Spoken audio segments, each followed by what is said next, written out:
Welcome back to the podcast playground. Our newest podcast is The Best Podcast. Join Jay Carter and me, Vida Best, on The Best Podcast, where the dynamic duo brings you their insider secrets to everything wonderful. Now Jay and me dive deep into the top 5 everything, from the latest cell phones to affordable wines that won't break the bank. So tell a friend, you've found The Best Podcast, where every recommendation is a gem waiting to be uncovered. Tune in weekly for your dose of excellence. Okay, choosing a dating app. It can feel, well, a bit like navigating a maze, can't it? Oh, absolutely. One minute you're seeing claims like #1 this and best for that, and the next you're just wondering, like, how do you actually cut through all that noise? Yeah, how do you find something that actually works for you? Exactly. It's genuinely overwhelming sometimes, especially when all you really want is maybe a real connection or, even just some genuine fun. Think of it as maybe a shortcut to clarity. Okay. We've gathered a whole stack of sources, expert reviews, real personal experiences, industry insights. The works. Pretty much. Yeah. All to help you understand what's truly important in this online dating world. Mm-hmm. Our mission really is just to pull out the most important nuggets of knowledge so you can find the right match for your specific goals, whatever they might be. Right, because goals differ. For many of us, the quest isn't just, a casual thing. It's really about finding something meaningful, a long-term relationship. So let's maybe unpack the apps that seem laser-focused on helping you build something lasting. And what's fascinating here, I think, is how some platforms are really designed to prioritize depth over, immediate gratification. Yeah, they almost force a more considered approach, don't they? Exactly. They get that a serious connection often needs a different kind of investment up front. Their design shows that. It's about building a foundation. Okay, so first up, let's talk about eHarmony, kind of the tried and true path. Like a real veteran. Yeah, it's been a staple for over 20 years, totally dedicated to serious relationships. And the results, well, one source mentions someone finding love on the app every 14 minutes, which is pretty wild. That's quite a stat. But the big thing here seems to be the effort factor. eHarmony needs this extensive matching quiz, a really in-depth profile. You have to get it at least 50% complete before you can even send a message. Wow. It sounds like they're really making you invest time up front, which I guess probably weeds out the more casual daters. That's the idea. And while that thoroughness is definitely its strength, it attracts people genuinely serious about compatibility. I mean, PCMag even calls eHarmony best for test takers because it uses over 100 questions. Right. That dedication, well, it's reflected in the price. It can be one of the more expensive options out there. We're talking starting around $70 a month. Oof. Yeah. That's significant. It is. It's a barrier if you're just, exploring. It does have modern stuff like video dating, but yeah, at that price point, it's a key filter. That is a serious investment just to get started. So for someone maybe new to online dating or, on a tighter budget, is that barrier really worth it? Or are there maybe ways to test the waters with other serious apps first?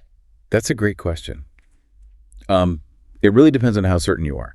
If you are absolutely committed, 100% focused on finding a serious relationship, and you value that highly curated compatibility-first approach, maybe eHarmony is the direct path. Yeah. But yeah, other platforms can offer a step towards seriousness without that immediate, hefty financial commitment. Lets you gauge your readiness, maybe, before diving into eHarmony's whole ecosystem. That makes a lot of sense.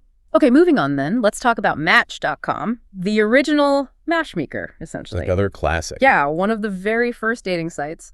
And it genuinely boasts, everyone knows someone who's found love on Match.com. You hear that a lot. Right. It uses a really detailed profile system for you and for what you want in a partner, which sounds like it sets people up for success. Seems logical. Yeah.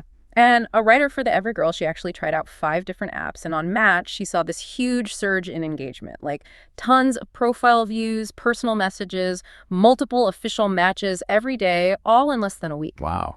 And she specifically noted the messages were far more detailed and personal, really highlights the depth there. And that tracks. PCMag calls Match an editor's choice for long-term relationships. They praise the robust, vetted profiles, the intuitive interface, great filtering tools, and they even have a video chat feature called Vibe Check. Vibe check. Okay. Yeah. So this level of detail, the engagement, it points to a user base that's generally more invested. Mm-hmm. One thing to consider, though, that every girl writer, she was in her early 20s, Right. but often found herself matched with people 35 and older. Oh, interesting. Yeah, so it suggests that while Match is super effective, its main demographic might, cater to a slightly older crowd, even if you set your age preferences differently. That's a fascinating demographic point. Okay, and then we have Hinge. It's positioned as the relationship app for, the modern era.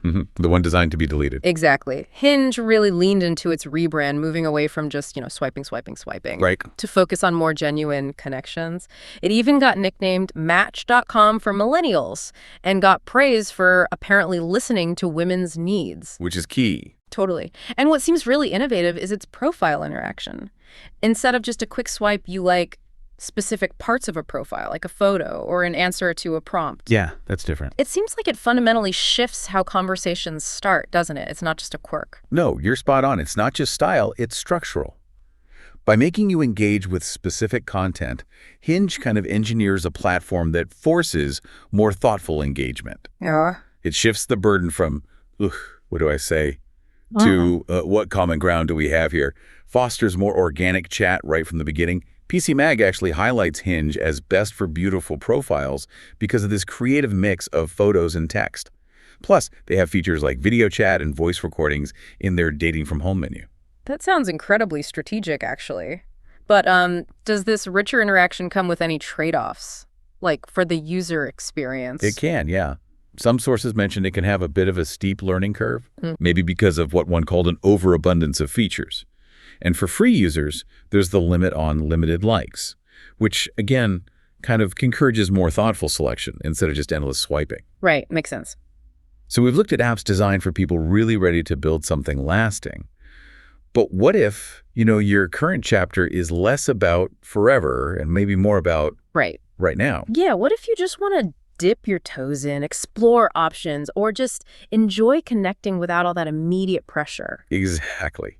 This next set of apps, they offer a completely different kind of philosophy. Okay, this is where it gets really interesting for people who want options without maybe the heavy commitment vibe. Let's look at Tinder, the ubiquitous swiping experience.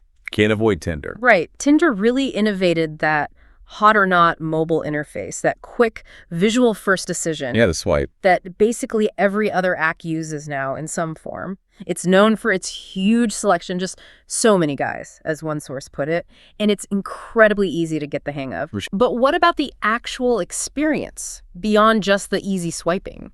Well, PC Mag names Tinder an editor's choice, but specifically for casual dating. Okay, that tracks. Yeah, they highlight the simple modern interface, that addictive swiping, and the free basic functions. It even has video chat now called Face and Face. Face and Face, huh? However, the author from The Every Girl, she found it not as scary as people think, but she did warn about trusting strangers too quickly. Yeah. Mentioned some creepy encounters, accidental super likes. Oh, yeah, the super like. Easy to hit accidentally. Totally. And she specifically said Tinder accounted for most offers to just hook up. Right. No surprise there, maybe. Probably not. But on the safety side, it does have verification tools, and that feature letting users secretly alert emergency services if a date goes bad, which is actually a really crucial modern feature. Definitely needed. Okay, then there's Bumble, where women make the first move. The big differentiator. Exactly. Bumble flips the script by requiring women to initiate the chat after you both swipe right. And the idea is this can lead to a better vibe, maybe attract guys who are genuinely nicer and not just looking for hookups. That's the premise. It sounds incredibly empowering, but does it maybe come with hidden pressures or downsides for the women using it? That's a really insightful question, and yeah, the sources touch on that. While it is empowering, that pressure to always initiate, it can be a high risk to your self-esteem. How so? Well, if you send out messages and don't get responses, it can feel like a direct rejection, which is maybe a different emotional hit than just, not matching with someone in the first place. I see that. Yeah. But despite that, PC Mag recognizes Bumble as best for woman first dating. They praise its excellent privacy and safety features, the inclusive interface, a really robust free version, and it also has video chat. Okay. And that Every Girl writer. She actually had most dates and most successful conversations on Bumble. She even tested opening lines, like asking for Netflix recommendations. Oh, did it work? Yeah, she said it got a 75% response rate. So, Yeah. It can be really effective. Interesting. Okay, and for something maybe offering a bit of both worlds, we have Zoosk, pitched as the flexible all-rounder. Trying to cover all bases. Seems like it. Its key strength is flexibility. Lets you choose between 6 different relationship goals, so it caters to both serious and casual dating. Options are good. And with over 30 million downloads, Zoosk has an amazing number of singles. Which, definitely increases your chances of finding matches. Numbers game. Exactly. That kind of flexibility and sheer volume sounds great for some, but I wonder, could it also be a bit, overwhelming? Oh, it absolutely could. Yeah. While having tons of singles is a clear pro, Yeah. that huge selection might feel like too much if you're easily inundated by options. Yeah, decision fatigue. Right. It really boils down to your personal preference. Do you want tons of choice or something more curated? Zoosk tries to be everything for everyone, which, for some is empowering and for others may be a bit paralyzing. So we've covered the big categories, the serious, the casual, the flexible. Mm-hmm. But not every dating journey fits neatly into those boxes. Some apps cater to very specific needs or offer really distinct experiences. Right. So what does this all mean if you are looking for something a bit more tailored? Let's dive into elite singles. For the accomplished dater, apparently. Very specific branding. Yeah. This app is exclusively designed for people over 30 who want to meet someone educated or successful. Like over 90% of its members are 30 plus and have some form of above average education. Wow, that's focused. Totally. Its marketing is clearly tailored to attract exactly that demographic, but is that a universal appeal or is it really just a very niche thing? It's definitely niche. I mean, if you're significantly younger or if education and career success aren't top priorities for you and a partner, this app probably isn't the best fit. Makes sense. It's super focused. So if you don't fall squarely into that demographic, your pool of potential matches is going to be quite limited. It's a perfect example of an app knowing exactly who it's for. Okay. Then there's OkCupid, known for the deep dive into personality. Questions. Right. OkCupid is famous for its thoughtful questions. A huge range from fun little tidbits to really serious deal breakers. Yeah, I think impossible. All to create these robust profiles and hopefully lead to more informed conversations. And what's great is most of the app can actually be used for free. That's a plus.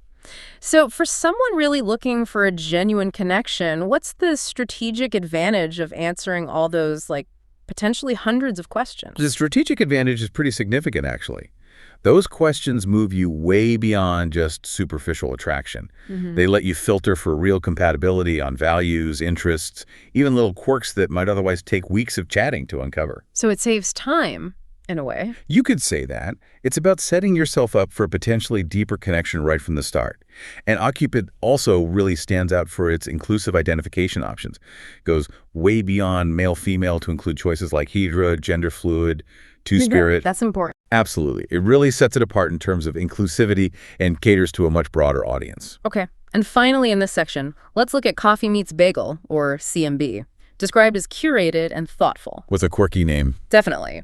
It functions on this hashtag ladies' choice concept for straight losers, meaning women get a curated list of guys who've already liked them. So it gives women control over who they even start talking to. Puts them in the driver's seat initially. Yeah. And its profiles are apparently more detailed than apps like Tinder or Bumble. It was developed by a group of sisters, gives off this refreshing, kind of quirky, fun vibe about online dating. Sounds almost like a, boutique experience. It definitely aims for that curated feel. However, that multi-step process to get a mutual match, it means not much instant gratification. Patience required. Yeah. Which can be a drawback if you're used to faster platforms. And one observation from a user in that Every Girl article was that sometimes, even once a chat room opens, conversations don't always progress much beyond small talk. So the curation is there, but consistent deep engagement isn't always a guarantee, it seems. Interesting trade-off. So we've taken a tour of quite a few of the prominent dating apps out there. But, choosing an app isn't just about comparing features lists. Right. It's really about understanding how this whole digital ecosystem works. And maybe more importantly, what you truly value in your own dating journey. Okay, yeah, let's unpack that with some practical things that apply pretty much across the board. First up, pricing structures. What's really free? The $1 million question. Or sometimes the $70 a month question. Right. We see free app advertised everywhere, but the reality is most offer free basic features, right? And then they gate the good stuff, advanced messaging, unlimited likes, getting your profile seen, more behind subscriptions. Exactly. So for our listeners, what's the strategic thinking behind these models? And how should someone decide if paying is actually worth it for them? That's a critical question. Think of it like a freemium model, basically. The free version lets you dip your toes in, see what it's like. Get a taste. Yeah. But the real power, those features that genuinely boost your visibility or help you connect faster, they're usually behind that paywall. This could be monthly subscriptions or even little microtransactions for things like boosting your profile for an hour, setting those super likes, or undoing an accidental swipe left. Right, the a la carte options. Yeah, exactly. While something like Facebook Dating stands out as genuinely completely free, some apps, like, believe it or not, Tinder even offers a VIP option for like $500 a month. Whoa. Okay. It's wild. So it's crucial for you to understand not just the cost, but what value these paid features actually unlock. Do they align with your dating goals and your budget? For some, maybe paying is worth it to cut through the noise. For others, the free version might be perfectly fine to get started. Makes sense. Okay, then there's crafting your profile. Representation matters. Deciding, how much is appropriate to share can feel pretty daunting, especially if you're trying to keep things consistent across different apps.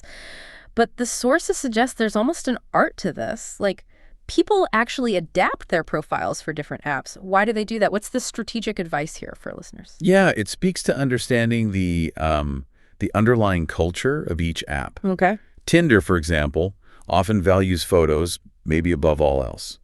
eHarmony demands that super long questionnaire for compatibility. Hinge tries for that beautiful blend of visuals and text. Right. And the Every Girl's Writer noticed users adapting, maybe showing shirtless photos on Tinder, but photos with family on Bumble. Now, this isn't necessarily about being inauthentic. It's more about being strategic. Strategic about which parts of your personality or what kind of impression best resonates with the kind of people on that specific app and the type of connection you are hoping to find there.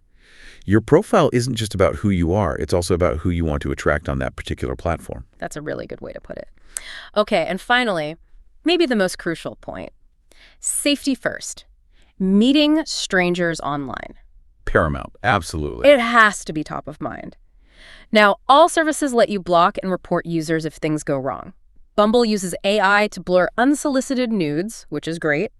Tinder has verification tools and that secret alert to emergency services for bad dates. Important features. Definitely. But one of the biggest advancements seems to be the power of video chat. So many apps offer it now. Bumble, eHarmony, Hinge, Match, Plenty of Fish, Tinder, pretty much all the big ones. Why is video chat considered so crucial before meeting in person? Oh, it's a total game changer for both safety and filtering. Yeah. Video chat helps you, as one source put it, test the vibe before meeting face-to-face. Right, get a feel for them. Exactly. It can be crucial for, well, basic things like age verification, potentially thwarting scams, but also just getting a better sense of someone's actual personality and authenticity, all without the pressure or, frankly, the risk of an immediate in-person meeting. Yeah. It's this vital bridge, really, between just texting online and actually connecting in the real world. Provides a layer of security and maybe saves some awkward first dates that just wasn't easily available a few years ago. Absolutely. We've covered apps tailored for serious relationships like eHarmony and Match, more flexible options for casual connections like Tinder and Bumble, and even unique approaches for niche groups or more thoughtful interactions like Elite Singles and Coffee Meets Bagel. Right. So wrapping this up, what does this all mean for you, the listener? I think the biggest takeaway is there's truly no single best app out there for everyone. Definitely not. The right choice absolutely depends on your specific needs, your preferences, and what your current dating goals actually are. It really sounds like it's about being intentional. Absolutely. And this really raises an important question, I think, for you to consider as you reflect on everything we've discussed today. What stands out most in your mind right now? Which app, or maybe which approach, resonates most with where you are and what you genuinely hope to find? Yeah, maybe the real journey in all this online dating stuff is less about just endlessly swiping through profiles and maybe more about understanding what you bring to the table and what you are genuinely seeking in a connection in the first place. Something to think about.